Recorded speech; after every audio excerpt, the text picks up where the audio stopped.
Hey everybody, so I need to stop doing that awkward like wave thing.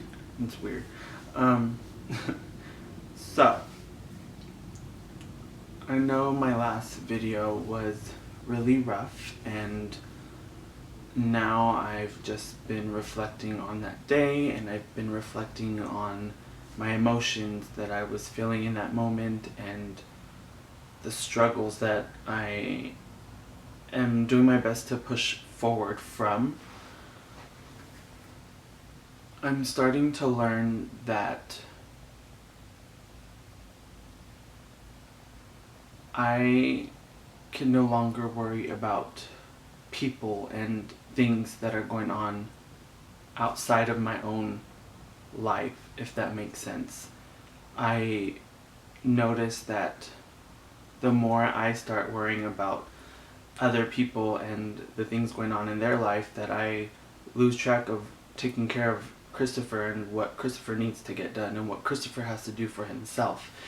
And that's really hard because I'm someone who just cares so much about people and someone who cares about every little thing that's going on in someone's life, whether it's big or small. And yes, I understand that, it's okay to be selfish when you're working on yourself. It just is something that I'm not used to, and it makes me feel guilty a little bit. And now that I'm doing my best to really just focus and worry about what's in my control and what's going on in my life, is just a routine that I'm gonna have to get used to. And I've also just been writing in my journal a lot and figuring out what it really means to let go. And to me, I feel like it can interpret any way to anybody, but at least in my journey at the moment,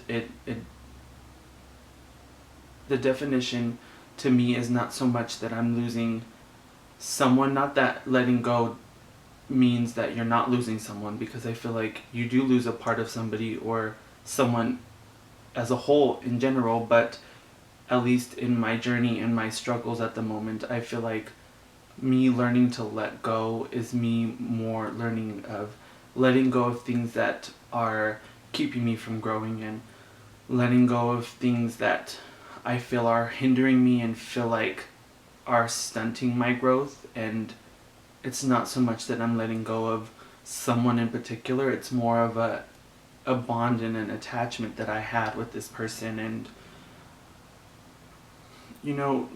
severing that sounds so bad to say, but severing that attachment and bond to let go of that aspect completely is something difficult for me. It's something that I am struggling with a lot, and it's not so much that I want this person to, be in control of my life or anything like that, because I am in control of how my day goes and how I dictate how I feel in my emotions during the day. But because I love this person so much, me letting go of that emotional bond and that romantic attachment is something that's really hard. And I think it's okay to admit to myself that yes, I still care about this romantically. I still care about this person romantically, but it's also okay to let it go, because I'm not losing that person, I'm just losing what we had. And I think that's the biggest thing for me that I have dealt with since growing up, was letting go of past things and letting go of things that were no longer of use to me or no longer of benefit to me. And it's hard when you're not used to doing things like that. And so I've just been writing in my journal a lot about how I'm learning to let that attachment go and let go of even things that I feel are not healthy for me. And even being on a break from social media, I feel like it's really allowed me to reflect and really think about my actions and think about, some of the consequences I had to deal with, and some of the things that I feel like are distracting me from being able to grow and being able to progress in my changing of my lifestyle and my habits and everything that I do in my daily life. And that's really hard for me to admit. I don't want to have to, let certain things go, because to me, I was so fixated on the negative aspects of letting things go, when now that I've been reflecting more on it, I'm starting to see the positive. I'm starting to see why it's good for me to let go of this attachment and this bond, because without it, I'm not going to be able to grow. I'm not going to be able to make my progress that I've been pushing towards. And it sucks, especially when you love someone so much. And it, at least for me, it doesn't feel like I'm being loved any less. It just means that I'm loved enough to let me know, hey, I'm allowing you, not allowing me, because I don't need anyone's permission, but I'm choosing to let you be, so you can let go of this attachment and really focus on yourself and grow and progress and really become more dependent on myself. Because I feel like during this relationship I became codependent, and I feel like that caused me to literally be the relationship instead of being a whole and complete person for myself and adding into the relationship. And that's something I've been talking to my therapist about a lot, and I've been really doing my best to really root that inside my brain, that the next time I'm in a relationship, I need to be a whole and complete person, because me leaning on somebody and me using someone and becoming the relationship is not a relationship at all. It's you literally depending on every single thing that that person does and everything that is pertained to that relationship. And that's not how a relationship should be. It should be two whole and complete people coming together and adding into people's lives, not becoming your life. And me acknowledging and becoming aware of that makes me very happy, because I don't want to be someone that has to depend on other people. I do my very best to be independent. I don't like asking for help a lot, which I'm starting to learn is okay to ask for help when you're struggling.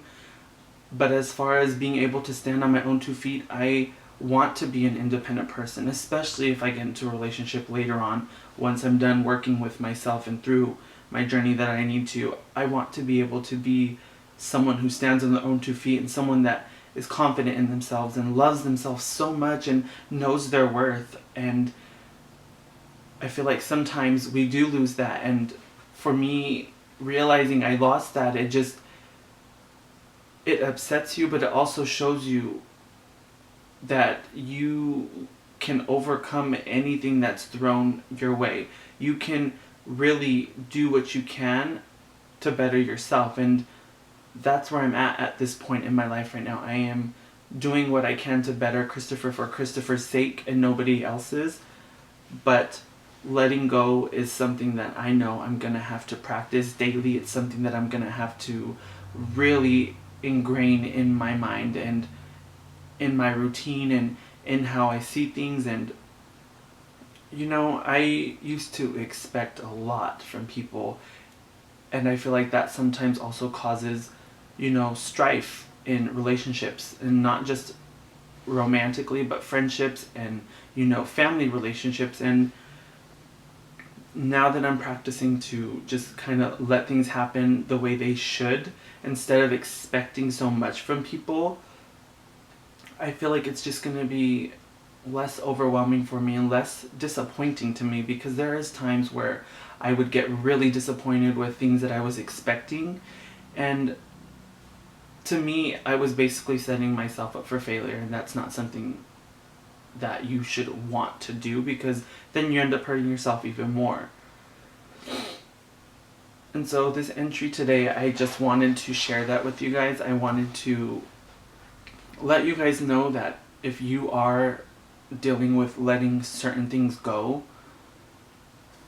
take a step back and really reflect and really do your best to see from the outside perspective of, if I let this go, yes, there's I'm not going to say that there's not any bad in it, because you're going to be hurt, you're going to be broken for a little bit, you're going to be in pain, but you suffering depends on how long you want to allow yourself to suffer, and taking that step back to really look inwards and look into that perspective, you also can see the positive. You can see what's going to be great, that's going to be an outcome from this. And to me, the outcome that I see is just me being someone who grows and someone who, you know, progresses in everything that he's wanting to do and achieving goals that I feel like I haven't been able to achieve. And, you know, later on after that, if that relationship or that bond ends up building itself back up, great. And if it doesn't, it's a lesson. And I think I took a long time to learn that things that I've been through and things that have happened in my life, I didn't really see it as a lesson because I was so hurt by it and so, you know, neglected by these people that came in and out of my life. And now that I'm starting to work through my anxious attachment and working through my abandonment issues and my neglect and, you know, my trust issues, it's letting me see that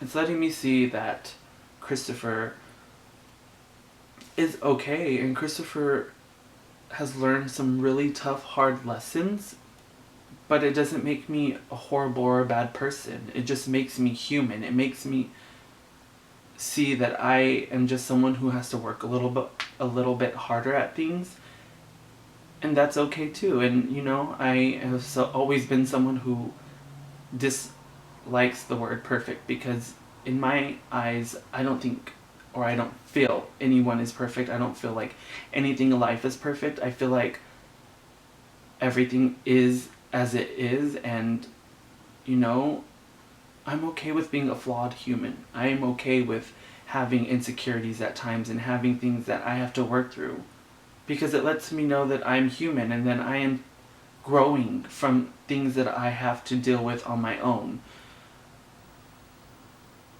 So I just want everyone watching, or even if it's not a lot of people, I don't care if it's just one person, really sit with yourself and ask yourself, why is it hard for me to let go? And then when you figure out what it is that you're letting go, see the positive in it. Yes, you can feel hurt because you're going to feel something from it, but also realize what you're gaining from letting go. And I just want you guys to just really sit with that and reflect. So I hope you guys have a great day, and I will see you guys in the next entry.